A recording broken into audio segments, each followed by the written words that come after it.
প্রিয় দর্শক শ্রোতা, প্রতিবন্ধী ব্যক্তিদের অধিকার ও সুরক্ষা এ বিষয়ক আলোচনায় আপনাদের স্বাগত। এডিডি ইন্টারন্যাশনাল বাংলাদেশ, এনজিডিও এবং এনসিডিডব্লিউ আয়োজিত আজকের আলোচনা অনুষ্ঠানে ইউরোপিয়ান ইউনিয়নের আর্থিক সহযোগিতায় অনুষ্ঠিত হচ্ছে। আমাদের আজকের আলোচনার বিষয় প্রতিবন্ধী ব্যক্তিদের সক্ষমতা, সাংগঠনিক উন্নয়ন এবং প্রতিকূলতা ও উত্তরণের পরামর্শ বিষয়। শুধু দর্শক শ্রোতা, সারা পৃথিবীতে 100 কোটিরও বেশি মানুষ প্রতিবন্ধী ব্যক্তিদের অধিকার সুরক্ষা ও সংরক্ষণের জন্য বলিষ্ঠ ভূমিকা পালন করে আসছে প্রতিবন্ধী ব্যক্তিদের সংগঠন বা ডিপিও সমূহ। জাতিসংঘ ঘোষিত প্রতিবন্ধী ব্যক্তিদের অধিকার এবং সুরক্ষা সনদেও এ বিষয়ে পরিষ্কারভাবে উল্লেখ করা আছে। বাংলাদেশে প্রতিবন্ধী ব্যক্তিদের অধিকার এবং সুরক্ষা প্রতিষ্ঠায় সামনে থেকে নেতৃত্ব দিয়েছে এবং এখনও দিচ্ছেন কয়েক শত এমন প্রতিবন্ধী ব্যক্তিদের সংগঠন। বাংলাদেশে প্রতিবন্ধী ব্যক্তিদের অধিকার ও সুরক্ষা আইনে এইসব সংগঠনের কথাও উল্লেখ করা আছে। দেশের বিভিন্ন অঞ্চলে ছড়িয়ে থাকা এসব সংগঠনের সাফল্য যেমন আছে, তেমনি সাংগঠনিক সক্ষমতার কিছুটা ঘাটতিও পরিলক্ষিত হয়। প্রতিবন্ধী ব্যক্তিদের সংগঠন তাদের সদস্যদের সক্ষমতা বৃদ্ধির প্রয়োজনীয়তা, প্রতিকূলতা এবং তা থেকে উত্তরণের সম্ভাব্য পরামর্শ ও কৌশল কী হতে পারে, সেসব বিষয় নিয়ে আমাদের আজকের আলোচনা।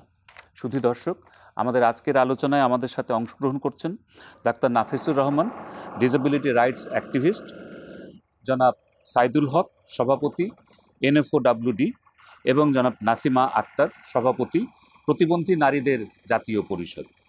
আমরা তাদের অভিজ্ঞতা এবং বিজ্ঞ মতামত কিছুটা শুনব এবং তাদের পরামর্শও শুনব। প্রথমেই আমি জানতে চাই ডাক্তার নাফিসুর রহমানের সাথে, প্রতিবন্ধী ব্যক্তিদের সংগঠনের শুরু এবং পথ চলা আপনি দীর্ঘদিনের অভিজ্ঞতায় কিভাবে দেখেছেন, সেটি যদি আমাদেরকে খুব সংক্ষেপে একটু বলেন। ধন্যবাদ শফিক ভাই। প্রতিবন্ধী ব্যক্তিদের সংগঠন, আমি যদি বাংলাদেশের কথা বলি, অনেক পুরনো ইতিহাস। সেই 60-এর দশক থেকে আমাদের দেশে প্রথম প্রতিবন্ধী ব্যক্তিদের সংগঠনের যাত্রা শুরু হয় শ্রবণ প্রতিবন্ধী ব্যক্তিদের এবং দৃষ্টি প্রতিবন্ধী ব্যক্তিদের সংগঠনগুলো দিয়ে।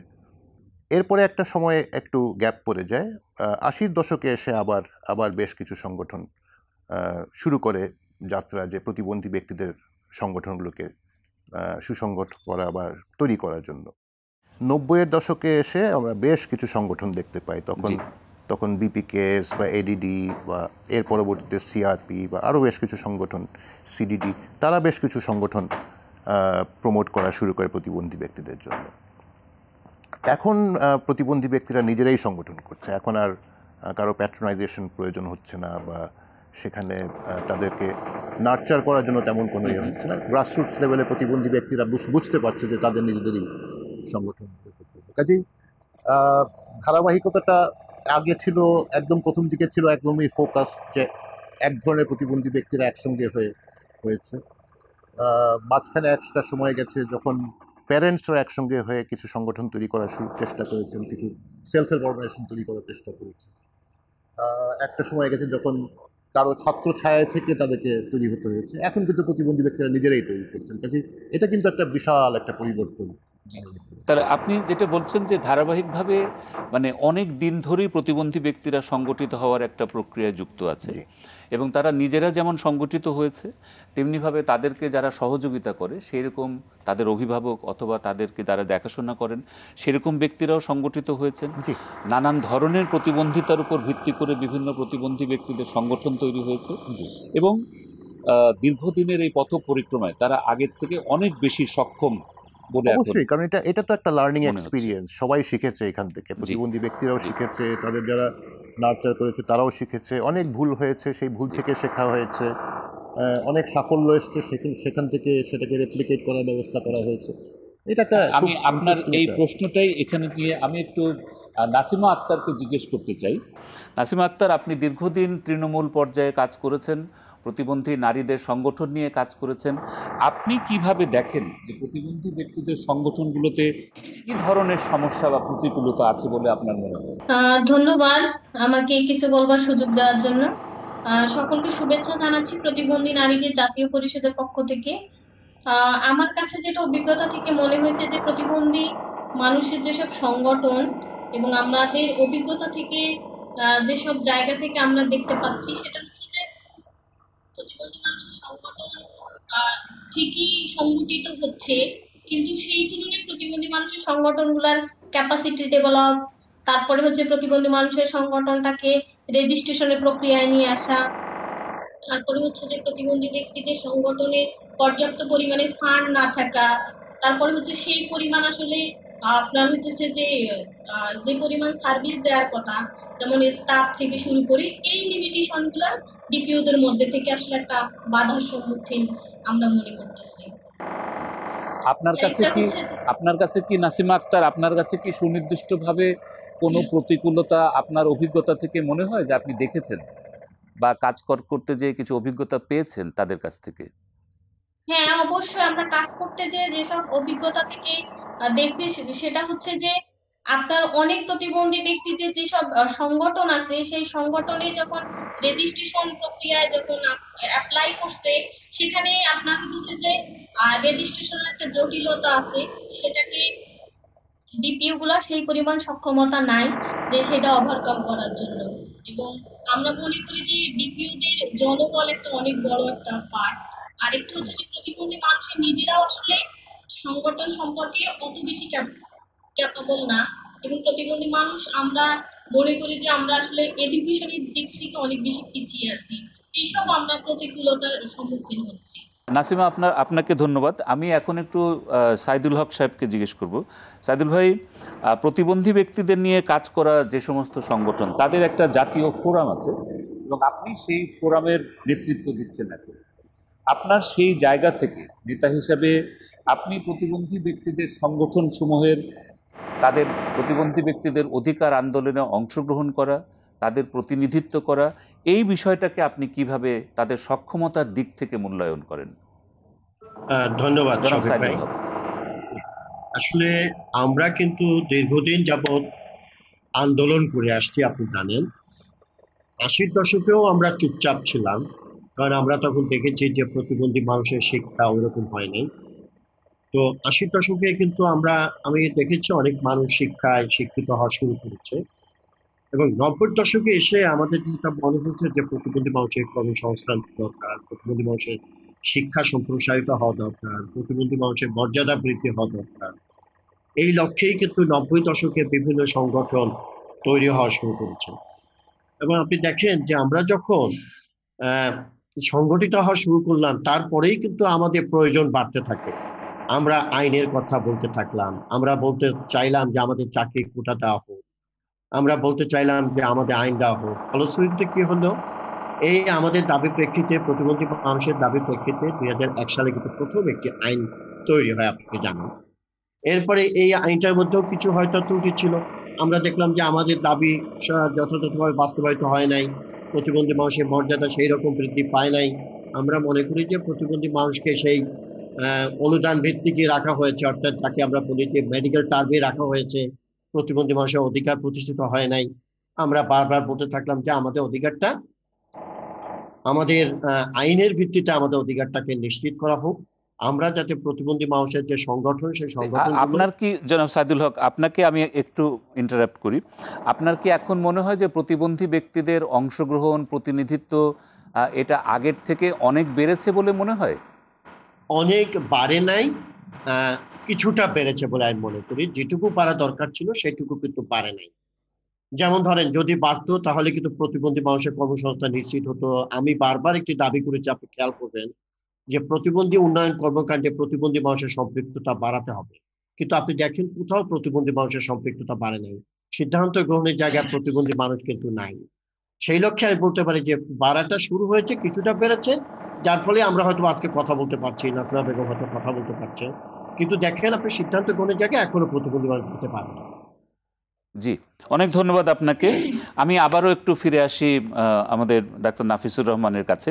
নাফিস ভাই, আমরা এতক্ষণ প্রতিবন্ধী ব্যক্তিদের সংগঠনের সক্ষমতার কথাও কিছুটা শুনেছি, প্রতিকূলতার কথাও শুনেছি, কিন্তু একই সাথে আমরা তাদের অংশগ্রহণ এবং প্রতিনিধিত্ব দুটো বিষয়ে কিন্তু শুনেছি। কিন্তু তারপরেও মনে হচ্ছে তৃণমূল পর্যায়ের প্রতিবন্ধী ব্যক্তিদের সংগঠন অথবা তাদের যে সমস্ত সদস্য রয়েছে, সেক্ষেত্রেও সাংগঠনিক দুর্বলতারও কিছুটা দিক আছে। আবার তাদের সদস্যদেরও ব্যক্তিগত পর্যায়ের ক্যাপাসিটি বা সক্ষমতার কিছুটা দুর্বলতা রয়েছে। তা আপনার কি মনে হয় যে এই বিষয়টাকে আমরা এক সাংগঠনিক পর্যায়ে, আর আরেকটি হচ্ছে সদস্যদের দক্ষতা বৃদ্ধির ক্ষেত্রে কি কি পদক্ষেপ আপনার অভিজ্ঞতায় আপনার মনে হয় যে আমরা গ্রহণ করতে পারি? থ্যাংক ইউ শফিক ভাই। আসলে বিষয়টা এরকম যে মানে একটাকে ছাড়া আরেকটা হবে না, দুটো জায়গাতেই হাত দিতে হবে আপনার। একদিকে যেমন প্রতিবন্ধী ব্যক্তির সক্ষমতা বাড়াতে হবে, আর আরেকদিকে আবার তাদের সংগঠনকেও স্ট্রেংথেনিং করতে হবে। দুটো জায়গাতেই প্রয়োজন।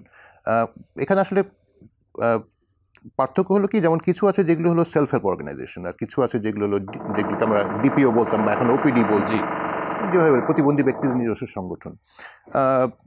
এটার স্ট্রাকচারালি কিছু আছে যে কোনটাকে আমরা সেলফ হেল্প বলবো, ডিপিও বলতে গেলে বা ওপিডি বলতে গেলে প্রতিবন্ধী ব্যক্তিদের লিডারশিপের জায়গায় অবশ্যই থাকতে হবে, তাদের প্রত্যেকটা ক্ষেত্রে প্রতিবন্ধী ব্যক্তিদের জায়গাটা থাকতে হবে। এখন এই নেতৃত্ব, কিছু কিছু মানুষ আছে যাদের যাদের মানে নেতৃত্বের কথা তো বলে যেটা ইনবর্ন, এটা মানুষের জন্মগতভাবে নেতৃত্বের বিষয়টা উঠে আসে। কিন্তু এক ধরনের নেতৃত্ব হলো এক ধরনের জিনিস, কিন্তু আপনি যখন একটা সংগঠনের জায়গা থেকে বলছেন তখন কিন্তু নেতৃত্বটা অন্যরকম। তখন কিন্তু শুধুমাত্র ব্যক্তির নেতৃত্বের জায়গায় হলে হবে না, তার কিন্তু একটা সংগঠনকে নিয়ে, সবাইকে নিয়ে, তাদেরকে নিয়ে একসঙ্গে ওঠার জন্য একটা ইয়ে থাকতে হবে। প্রতিবন্ধিতা ফিল্ডে যে সমস্ত ফান্ডিং এখনও আসছে বা যে সমস্ত দাতা সংগঠন আছে, তাদের আসলে এই জায়গাটাতে কিন্তু একটা বড় স্ট্রেস দেওয়া উচিত যে প্রতিবন্ধী ব্যক্তিদের সংগঠনগুলোকে আমরা কিভাবে গড়ে তুলব সামনের দিনগুলোর জন্য। প্রতিবন্ধী ব্যক্তিদের সংগঠনগুলির মধ্যে যেটা হচ্ছে যে আমরা হয়তো তাদেরকে অ্যাডভোকেসি স্কিলস নিয়ে অনেক কথা বলি, কিন্তু সংগঠনটা কিভাবে ইফেক্টিভলি রান করবে, তার ফাইন্যান্স কীভাবে ক্লিয়ার হবে, তার অ্যাডমিনিস্ট্রেশন কীভাবে চলবে, অর্গানাইজেশনটাকে ডেভেলপ করছে, মানে ওডির জায়গা থেকে টোটাল জায়গাটাকে, যে একটা সংগঠনের ফোকাসটাকে তৈরি করা বা তার স্ট্র্যাটেজিক জায়গাগুলি, এই জায়গাগুলিতে কিন্তু আমরা আসলে খুব বেশি স্ট্রেস দিচ্ছি না। তো এই জায়গাগুলিতে যদি আমি মনে করি, যেমন ধরেন এখন এফসিডিও, যেটা আগে ডিএফআইডি বলতাম, এফসিডিও বা ইউএসএইড বা ইউরোপিয়ান ইউনিয়ন, অসেড, এরা কিন্তু বাংলাদেশে এখন প্রচুর ফান্ডিং করছে, বড় বড় সংগঠনকে ফান্ডিং করছে, যেমন এডিডিকেও ফান্ডিং করছে। এখানে আমরা হয়তো এমপ্লয়মেন্ট নিয়ে কথা বলছি, কিন্তু আজকে যদি ধরেন 200 ডিপিওকে স্ট্র্যাটেজিক্যালি তৈরি করার জন্য যদি একটা ফান্ড আসতো, যে তাদের নেতৃত্বকে একদিকে হলো অ্যাডভোকেসি স্কিলসও দেওয়া, আবার সংগঠনটাকে কিভাবে ইয়ে করতে হবে এটাকেও তৈরি করা। আমরা মনে করছি যে এই সাংগঠনিক পর্যায়ে কি ধরনের প্রয়োজন সেটা খুব সুনির্দিষ্টভাবে একটু প্রশিক্ষণের দরকার আছে।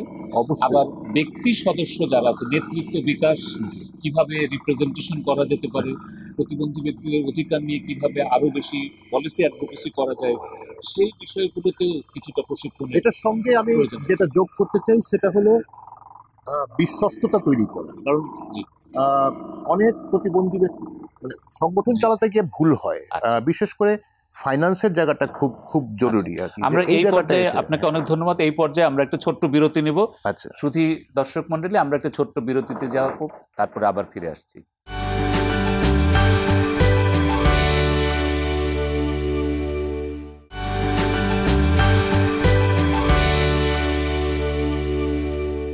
আমরা আবার ফিরে আসছি আমাদের আলোচনায়। আমরা আলোচনা করছিলাম প্রতিবন্ধী ব্যক্তিদের সংগঠনের সক্ষমতা বৃদ্ধি, তাদের দক্ষতা বৃদ্ধি এবং এক্ষেত্রে প্রতিকূলতা, এবং সেই প্রতিকূলতার ভিত্তিতে কি কি ধরনের পরামর্শ ভবিষ্যতের জন্য আমরা নিতে পারি। বিরতিতে যাওয়ার আগে আমরা শুনছিলাম ডাক্তার নাফিসুর রহমানের কাছ থেকে যে বিভিন্ন ধরনের সাংগঠনিক সক্ষমতা বৃদ্ধির জন্য প্রশিক্ষণ গ্রহণ করা দরকার, কিন্তু সেই প্রশিক্ষণগুলো হতে হবে অত্যন্ত প্রয়োজন ভিত্তিক, এবং দাতা সংস্থারও উচিত হবে প্রতিবন্ধী ব্যক্তিদের সংগঠনের সাংগঠনিক সক্ষমতা বাড়ার ক্ষেত্রে আরও বেশি বিনিয়োগ করা, যাতে করে তারা এই বিষয়ে আরও সক্ষমতা অর্জন করতে পারেন এবং তাদের অধিকার আন্দোলন নিয়ে আরও সক্রিয় হতে পারেন। আমরা এখন একটু আবার ফিরে যাচ্ছি নাসিমা আক্তার আপনার কাছে। নাসিমা আক্তার, আপনার কাছে আমার প্রশ্ন, যেহেতু এনসিডিডব্লিউ দীর্ঘদিন থেকে প্রতিবন্ধী নারীদের নিয়ে কাজ করছে এবং প্রতিবন্ধী নারীদের সাথে আপনি দীর্ঘদিন থেকে নেতৃত্ব দিচ্ছেন, গ্রাম পর্যায়ে প্রতিবন্ধী নারীদের অধিকার নিয়ে কাজ করতে যে আপনার কি কি অভিজ্ঞতা হচ্ছে বা প্রতিবন্ধী নারীরা কি ধরনের প্রতিকূলতার মুখোমুখি হচ্ছে? প্রথমত, প্রতিবন্ধী নারীরা আসলে অধিকার সম্পর্কে অসচেতন, এবং প্রতিবন্ধী নারীদেরকে পরিবার আসলে বাইরে বের হওয়ার জন্য সাপোর্ট করতে চায় না, যেহেতু তাদের একটা নিরাপত্তা কাজ করে। আরেকটা হচ্ছে যে আমরা মনে করি যে প্রতিবন্ধী নারীদের আসলে আমরা যারা বিভিন্ন ডিভাইস ইউজ করি, সেটা আসলে পর্যাপ্ত পরিমাণে প্রতিবন্ধী নারীদেরকে ফ্যামিলি সাপোর্ট দিতে চায় না। এবং একজন প্রতিবন্ধী পুরুষকে যে পরিমাণ ফ্যামিলি সাপোর্ট দেয়, একজন প্রতিবন্ধী নারীকে কিন্তু ওই পরিমাণে সাপোর্ট দিতে চায় না। এবং প্রতিবন্ধী নারীরা আসলে সবচেয়ে বেশি আমি মনে করি যে পড়াশোনার ক্ষেত্রে আসলে অনেক বড় একটা বাধার সম্মুখীন তারা। এবং প্রতিবন্ধী নারীরা আসলে গ্রাম পর্যায়ে বেশিরভাগই আসলে মানুষের যে দৃষ্টিভঙ্গি, এটা আসলে পরিবর্তনটা একেবারেই খুবই কম। কারণ প্রতিবন্ধিতা মানেই মনে করে যে প্রতিবন্ধী মানুষেরা আসলে দান দয়া বা এই ধরনের এই বিষয়গুলোকে আসলে ইয়ে করে, কিন্তু প্রতিবন্ধী নারীদের ক্ষেত্রে আরো বেশি সমস্যার সম্মুখীন দেখা যায় গ্রাম পর্যায়ে। কারণ একজন নারী যতটুকু নিরাপত্তা পাওয়া দরকার, এবং সেই তুলনায় একজন প্রতিবন্ধী নারী আরো বেশি পিছিয়ে আছে। একদিকে প্রতিবন্ধী, একদিকে নারী, এবং বেশিরভাগই প্রতিবন্ধী নারীরা কিন্তু দারিদ্র্য সীমার নিচে বসবাস করতেছে। বুঝতে পেরেছি। অনেক ধন্যবাদ নাসিমা আক্তার। আমি আবারও একটু ফিরে আসতে চাই সাইদুল হক আপনার কাছে। আমাদের এতক্ষণ আমরা যেটা আলোচনা করেছি, প্রতিবন্ধী ব্যক্তিদের সংগঠনকে আরও শক্তিশালী করতে হলে আপনার কাছে খুব সুনির্দিষ্টভাবে কি কোনো পরামর্শ আছে?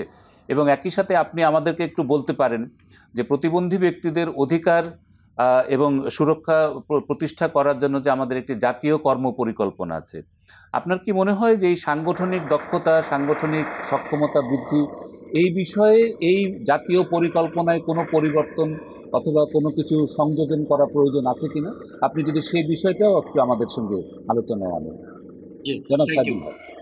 শফিক ভাই, যেটা হচ্ছে আমাদের প্রতিবন্ধী মানুষ এবং প্রতিবন্ধী মানুষের সংগঠনগুলোকে শক্তিশালী এবং যদি সামনে এগিয়ে নিয়ে যেতে হয়, প্রথমত আমরা বলেছি যে ডোনার এজেন্সি সাপোর্ট করতে হবে। তা আমার এই ক্ষেত্রে একটা রিকোয়েস্ট হচ্ছে, ডোনার এজেন্সি সাপোর্ট করলে হবে না, ডোনার এজেন্সিকে তাদের ট্রেনিং এর পাশাপাশি তাদের কর্মসংস্থান তৈরির জন্য একটা বরাদ্দ রাখতে হবে। দ্বিতীয়ত আমার আরেকটি সাজেশন হচ্ছে যে আপনি জানেন যে জাতীয় পরিকল্পনা আঙ্গিকের যে কথাটা বললেন, আমাদের প্রতিবন্ধী ব্যক্তি অধিকার সুরক্ষা আইন 2013-তে বলা হয়েছে যে প্রতিবন্ধী মানুষের অধিকার যদি নিশ্চিত করতে হয়, তাহলে প্রতিবন্ধী মানুষের যে সংগঠন, সেই সংগঠনগুলোকে কিন্তু সরকারের সাপোর্ট করতে হবে। কারণ আমরা ইন্টারন্যাশনাল ডোনার এজেন্সির কথা বলছি, ইন্টারন্যাশনাল ডোনার এজেন্সি তো 2 বছর বা 3 বছরের জন্য সাপোর্ট করতে হবে। আমার রিকোয়েস্ট হচ্ছে এই আইনের আঙ্গিকে আমাদের যে সংগঠনগুলো আছে সেই সংগঠনগুলোকে ট্রেনিং দিতে হবে, পাশাপাশি তাতে আর্থিক সচ্ছলতার ব্যাপারে, অর্থাৎ তাদের যাতে আর্থিক অনুদান পায় সেই দিকে লক্ষ্য রাখতে হবে সরকার। আর পাশাপাশি এই সংগঠনগুলোকে শক্তিশালী করতে হলে, প্রতিবন্ধী মানুষকে সাপোর্ট করতে হলে, যে কথাটা আমি আবারও বলতে চাই, বিভিন্ন সব বলে থাকি, সেটা হলো আমাদের যে প্রতিবন্ধী ব্যক্তি অধিকার সুরক্ষা আইন, সেই আইনটা বাস্তবায়নের জন্য কাজ করতে হবে, যেটা এখন আমরা সবাই মিলে করছি। আপনি জানেন যে এই আইনে অনেকগুলো কমিটি আছে, সেই কমিটিগুলো সচল হতে হবে, সেই কমিটিগুলো প্রতিবেদন দিতে হবে, এবং সেইখানে প্রতিবন্ধী মানুষের সম্পৃক্ততাও বাড়াতে হবে। জি, অনেক অনেক ধন্যবাদ সাইদুল হক সাহেব। আপনি বলেছেন যে আইন বাস্তবায়ন করার জন্য অনেকগুলো জাতীয় পর্যায়ের, স্থানীয় পর্যায়ের কমিটি আছে, এবং সেখানে প্রতিবন্ধী মানুষদের সংগঠনগুলোর যদি সক্ষমতা বাড়ে, তাহলে সেখানেও তাদের অংশগ্রহণ, প্রতিনিধিত্ব এবং তাদের যে সমস্ত বিষয় আছে সেগুলো তারা তুলে ধরতে পারবেন, এবং কমিটিগুলোকেও কার্যক্রমের দিক থেকে আরও শক্তিশালী করে তুলতে পারবেন। আপনাকে অনেক ধন্যবাদ। আমি আমাদের আলোচনা শুধু দর্শক মণ্ডলী প্রায় শেষের দিকে আমরা এসেছি। শেষ প্রশ্ন আমি ডক্টর নাফিসুর রহমান আপনার কাছে আবার আসতে চাই। শেষ করার আগে আপনি খুব সুনির্দিষ্ট কয়েকটি প্রস্তাবনা যদি বলতে চান বা পরামর্শ যদি আপনি দিতে চান, সাংগঠনিক ভিত্তিতে সাংগঠনিক সক্ষমতার জন্য আমরা কী করতে পারি, এবং প্রতিবন্ধী ব্যক্তিদের সংগঠনের সদস্যদের দক্ষতা বৃদ্ধির জন্য খুব সুনির্দিষ্টভাবে কি করা যেতে পারে? প্রথম যে কথাটা দরকার সেটা হলো অনেস্টি, সততা। কারণ একটা সংগঠন যত ছোটই হোক, যত বড়ই হোক, অর্গানাইজেশনে যদি সেই প্রতিষ্ঠানটার নিজস্ব যদি বা সেই সংগঠনের নিজস্ব যদি সততা থাকে, তাহলে কিন্তু তারা অনেক দূরে এগিয়ে যেতে পারবে। কাজে সেটা ব্যক্তির জায়গা থেকে এবং সংগঠনের জায়গা থেকে এটা দরকার। আরেকটা জিনিস হলো যে পড়াশোনা করা। কারণ আমরা একটা আইনের কথা বলছি, একটা কনভেনশনের কথা বলছি বা সনদের কথা বলছি, তার মধ্যে কি পরিবর্তন হচ্ছে, বিশ্বে কি পরিবর্তন হচ্ছে, দেশের মধ্যে কি পরিবর্তন হচ্ছে, একটা সংগঠন যদি সেটা না জানে তাহলে কিন্তু সে এগিয়ে নিতে পারবে না, তার সংগঠনকে এগিয়ে নিতে পারবে না। আমরা যদি ধরেন আজকে থেকে 10 বছর আগে যে দাবিগুলি করতাম, আমরা যদি এখনো সেই দাবিগুলি করতে থাকি, বিশ্ব এগিয়ে গেছে, তার দেশ মানে এগিয়ে গেছে। আপনি বলতে চাচ্ছেন যে সাংগঠনিক এই সক্ষমতা বৃদ্ধিটা অবশ্যই পরিবেশ পরিস্থিতি যে বদলে যাচ্ছে তার অনুযায়ী হতে হবে। অনুযায়ী হতে হবে।